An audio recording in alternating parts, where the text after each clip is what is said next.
വിദ്യാർത്ഥികൾക്ക് ഉപരിപഠന കരിയർ സാധ്യതകൾ പരിചയപ്പെടുത്തി മാധ്യമം എഡ്യു കഫേക്ക് തുടക്കം. കോഴിക്കോട് ബീച്ചിലെ ആസ്പിൻ കോർട്ട്യാർഡിൽ മന്ത്രി P M Muhammad Riyas edu cafe ഉദ്ഘാടനം ചെയ്തു.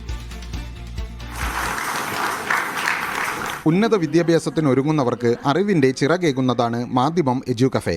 2 ദിവസങ്ങളിലായി നടക്കുന്ന മേളയിൽ ജിയാസ് ജമാൽ, നടി Aswathy Sreekanth, MP Joseph IAS, doctor Rashid Ghazali, ബ്രാൻ സ്വാമി തുടങ്ങിയവരാണ് വിവിധ വിഷയങ്ങളിൽ വിദ്യാർത്ഥികളുമായി സംവദിക്കുക. ഫ്യൂച്ചർ അക്കാദമിക് വിദഗ്ധരായ ലിനീഷ് കൊടിയാട്ട്, റിജു ശങ്കർ, ഫമീൽ മുഹമ്മദ് എന്നിവർ പങ്കെടുക്കുന്ന മീറ്റ് ദി മാസ്റ്റേഴ്സ് ചർച്ചയും ഉണ്ട്. മെൻ്റലിസ്റ്റ് താഹിറിൻ്റെ വിസ്മയ പ്രകടനത്തോടെയാണ് മേള നാളെ സമാപിക്കുക.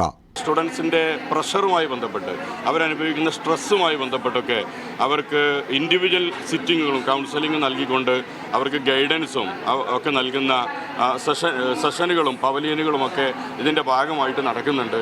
അതുപോലെ തന്നെ അവരുടെ ഫ്യൂച്ചറുമായി ബന്ധപ്പെട്ട് ടെസ്റ്റ് നടത്തി ഇൻഡിവിജ്വൽ അസൈൻമെൻറ്റ്സിലൂടെ അവരുടെ ഫ്യൂച്ചർ തിരിച്ചറിഞ്ഞ് അവർക്ക് ഗൈഡ് ചെയ്യുന്ന വിവിധ ഏജൻസികളും ഇതിൻ്റെ ഭാഗമായിട്ട് ഇതോടൊപ്പം ചേർന്നു. ഇന്ത്യയിലെയും വിദേശത്തെയും പ്രമുഖ യൂണിവേഴ്സിറ്റികളുടെ സ്റ്റാളുകളും മാധ്യമം എഡ്യു കഫേയിലുണ്ട്.